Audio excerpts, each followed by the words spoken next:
Queridos hermanos, iniciamos la lección divina de este sábado, 22 de abril, sábado de la segunda semana del tiempo de Pascua. Por la señal de la Santa Cruz de nuestros enemigos, líbranos, Señor Dios nuestro, en el nombre del Padre, y del Hijo, y del Espíritu Santo. Amén. Señor mío y Dios mío, creo firmemente que estás aquí, que me ves, que me oyes. Te adoro con profunda reverencia, te pido perdón de mis pecados y gracia para hacer con fruto este tiempo de lección divina. Madre mía Inmaculada, San José, mi Padre y Señor, Ángel de mi guarda, interceded por mí. En este día sábado, al continuar con la lectura del libro de los Hechos de los Apóstoles, leemos el capítulo 6, versículos 1 al 7. En aquellos días, como aumentaba mucho el número de los discípulos, hubo ciertas quejas de los judíos griegos contra los hebreos, de que no se atendía bien a sus viudas en el servicio de caridad de todos los días. Los 12 convocaron entonces a la multitud de los discípulos y les dijeron: «No es justo que, dejando el ministerio de la palabra de Dios, nos dediquemos a administrar los bienes. Escojan entre ustedes a 7 hombres de buena reputación, llenos del Espíritu Santo y de sabiduría, a los cuales encargaremos este servicio. Nosotros nos dedicaremos a la oración y al servicio de la palabra». Todos estuvieron de acuerdo y eligieron a Esteban, hombre lleno de fe y del Espíritu Santo, a Felipe, Prócoro, Nicanor, Timón, Parmenas y Nicolás, prosélito de Antioquía. Se los presentaron a los apóstoles y estos, después de haber orado, les impusieron las manos. Mientras tanto, la palabra de Dios iba cundiendo. En Jerusalén se multiplicaba grandemente el número de los discípulos, incluso un grupo numeroso de sacerdotes había aceptado la fe. Palabra de Dios. Se produce en la primera comunidad cristiana la primera disputa o discusión, digamos así. ¿Por qué? Porque el número de los discípulos aumentaba mucho y hubo queja de unos contra otros porque no se estaba atendiendo bien a sus viudas en el servicio de la caridad de todos los días. ¿Qué significa ese servicio de la caridad hacia las viudas?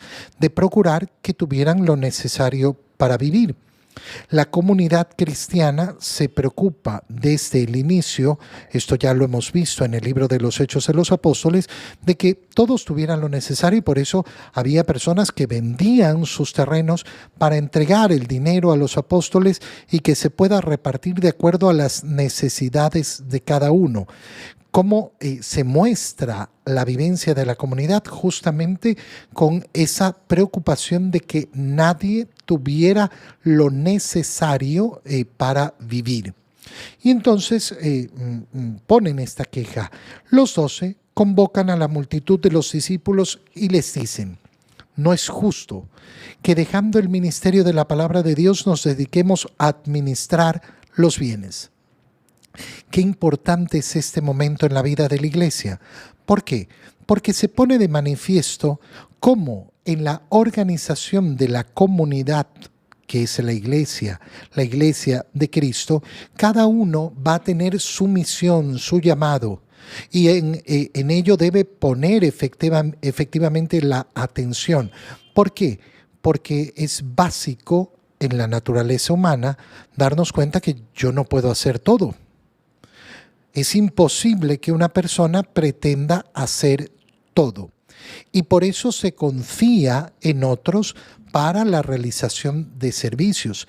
Esto nos abre al modo en que tenemos que desarrollar la vida de la Iglesia. Cuando una persona se queja, por ejemplo, de un sacerdote, es que el sacerdote no hace. ¿Y tú cómo ayudas en la comunidad? ¿Cuál es tu aporte en la comunidad? ¿Cuál es tu aporte en la parroquia? ¿Cuál es el aporte en tu grupo, en tu asociación? ¿Cuál es tu aporte real? Y no hablamos de un aporte económico. No, yo no puedo decir, no, yo doy plata y ya está. No, si eso no es el pago de servicios. Eso es dedicar efectivamente mi tiempo, mi servicio. Y por eso qué precioso es ver cómo en la iglesia se llama constantemente. Oye, ven a servir en la liturgia, ven a ayudar en las lecturas, ven a ayudar en el servicio, en las misas para recibir a la gente, para recoger las ofrendas, para organizar. Ven a ayudar en la sacristía, ven a ayudar en la catequesis, ven a ayudar en los grupos de oración, ven a ayudar. Sé parte de la comunidad. Y entonces así cada uno puede dedicarse efectivamente con mayor empeño a la misión que el Señor nos da. No es justo, por tanto, que dejemos el ministerio de la palabra de Dios para dedicarnos a la administración. El sacerdote no está para ser el administrador. No, porque tiene que dedicarse a la predicación de la palabra y va a ser precioso cómo van a explicar su misión. Escojan entre ustedes 7 hombres de buena reputación, llenos del Espíritu Santo. Los apóstoles piden que les presenten candidatos. Y eso es lo que va a hacer la comunidad, les va a presentar los candidatos. Fíjate cómo esto va a marcar la vida de la iglesia. ¿Por qué? Porque en el bautizo los padres presentan a sus hijos. ¿Qué nombre le han puesto a sus hijos estos? ¿Qué piden a la iglesia para sus hijos que sean bautizados? Lo mismo sucede en la confirmación. Los responsables de la catequesis, encabezados por el párroco, presentan los candidatos a la confirmación al obispo. Y el obispo pregunta, ¿y está seguro de que están bien preparados? Sí, según lo que hemos recogido. Para el orden sacerdotal, lo mismo. Los candidatos para el orden sacerdotal son presentados y son aceptados por el obispo para ordenarlos como sacerdotes. Nosotros les encargaremos este servicio y en cambio, dicen, nos dedicaremos a la oración y al servicio de la palabra. Qué importante esta parte. ¿Por qué? Porque ¿cuál es la misión principal? La oración en primer lugar. La oración. ¿Cuál es la misión principal del sacerdote? Orar. Orar a Dios por el pueblo de Dios. La oración no es un agregado, hay una cosa bonita, un piadosa. No es la misión principal. Y en segundo lugar, el servicio de la palabra. El servicio de la palabra significa extender la palabra. Estuvieron de acuerdo y eligieron a hombres, a 7 hombres. Al primero Esteban, que va a ser el protomártir, y a otros más. Se los presentan y después de haber orado les imponen las manos, que es el gesto con el cual se va a conferir tanto el sacramento de la confirmación como el sacramento del orden sacerdotal en todos sus grados, como diáconos, como presbíteros, que es lo que usualmente llamamos los sacerdotes, y los obispos, que es la plenitud del sacerdocio. ¿Cómo se les entrega ese sacramento? Con la imposición de las manos. Y mientras tanto la palabra de Dios iba cundiendo y se multiplicaba en Jerusalén, e incluso muchos sacerdotes. ¿A qué se refiere? A sacerdotes israelitas, es decir, de ese sacerdocio de la antigua alianza, acogen también la predicación del Evangelio. Es decir, se va mostrando cómo el Evangelio no va a hacer distinción. No es para algunos, es para todos. ¿Y cómo se muestra la fecundidad de la iglesia? Justamente por ese llamado a todos y cómo va creciendo inmediatamente. En el Evangelio continuamos con la lectura del capítulo 6 del Evangelio de San Juan, versículos 16 al 21. Al atardecer del día de la multiplicación de los panes, los discípulos de Jesús bajaron al lago, se embarcaron y empezaron a atravesar hacia Cafarnaúm.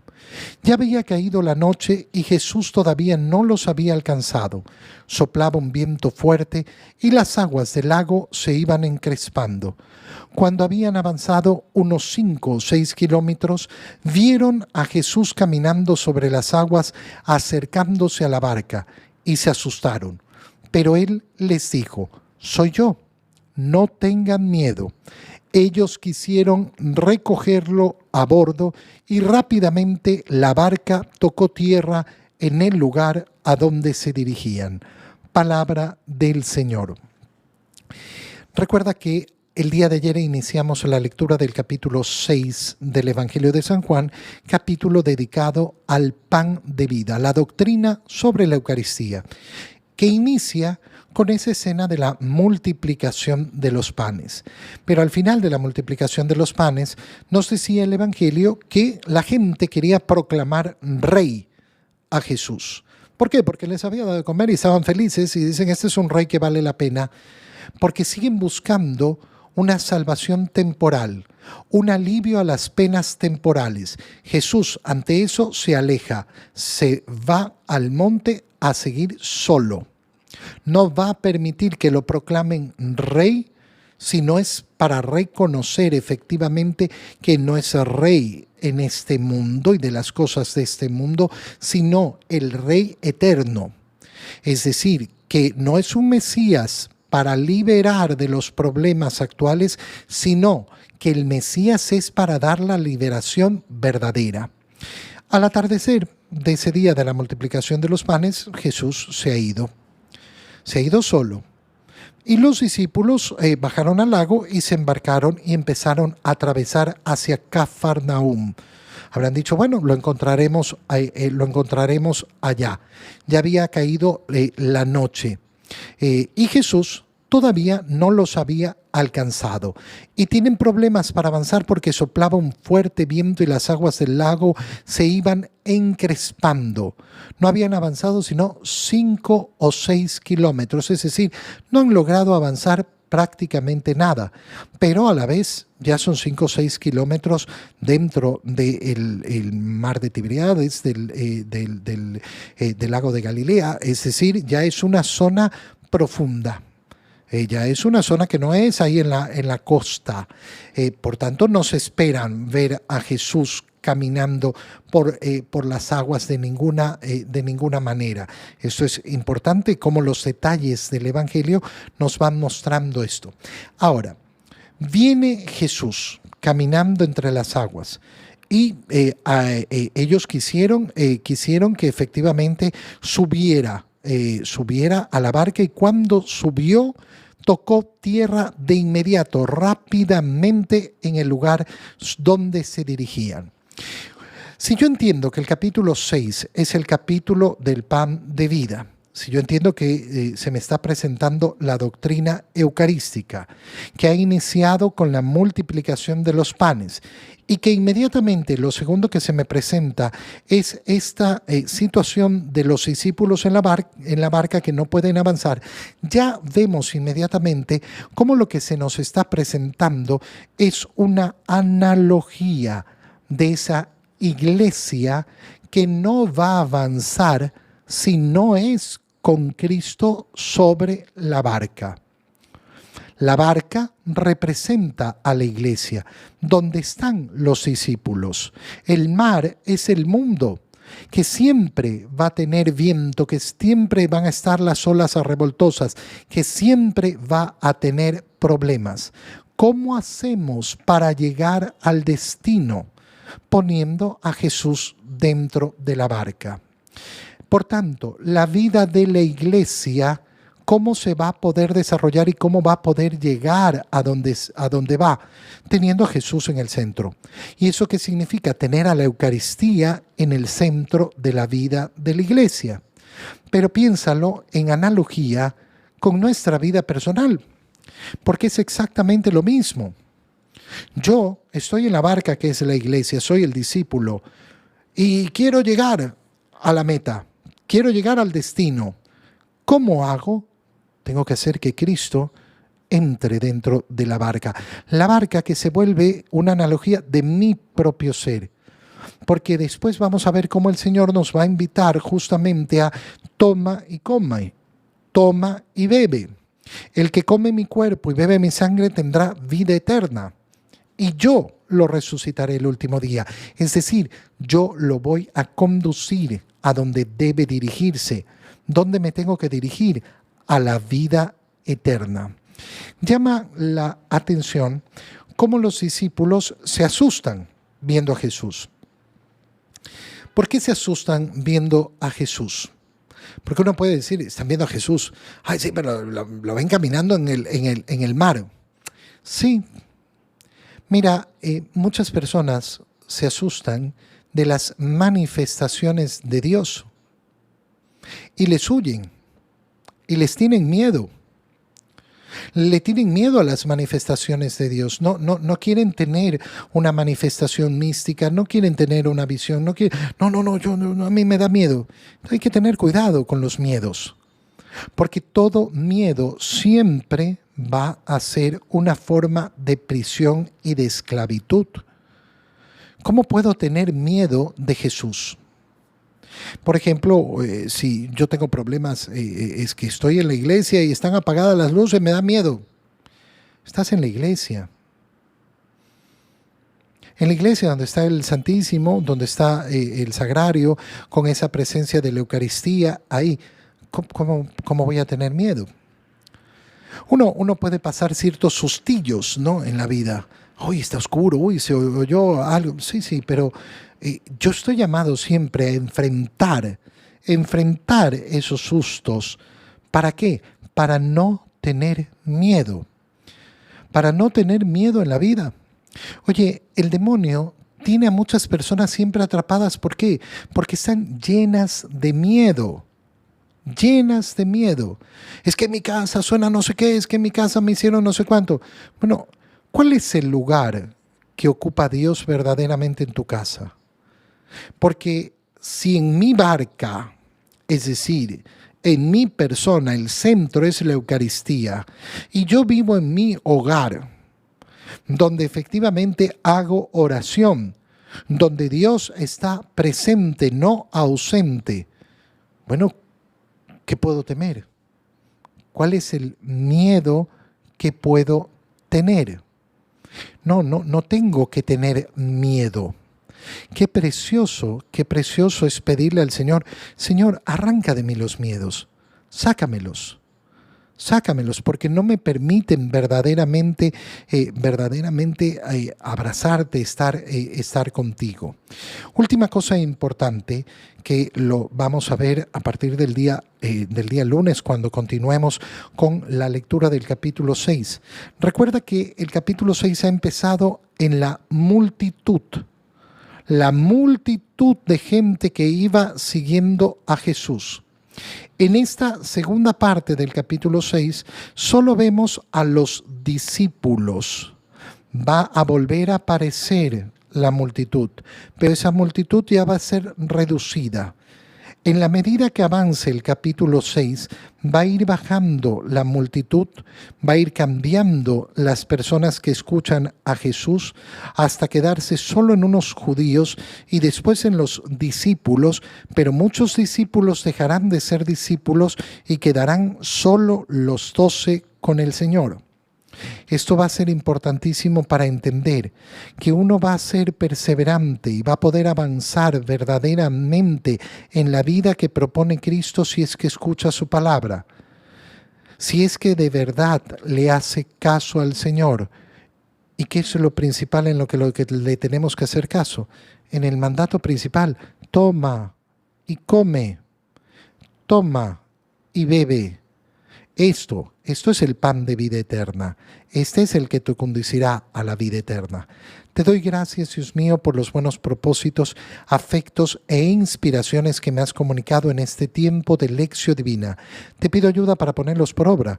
Madre mía Inmaculada, San José, mi Padre y Señor, Ángel de mi guarda, interceded por mí. por recomendación de una persona. Desde hoy voy a impartir la bendición siempre al final de la lección divina. Que Dios Todopoderoso los bendiga en su día, en el nombre del Padre, y del Hijo, y del Espíritu Santo. Amén. Queridos hermanos, que tengan todos un feliz día.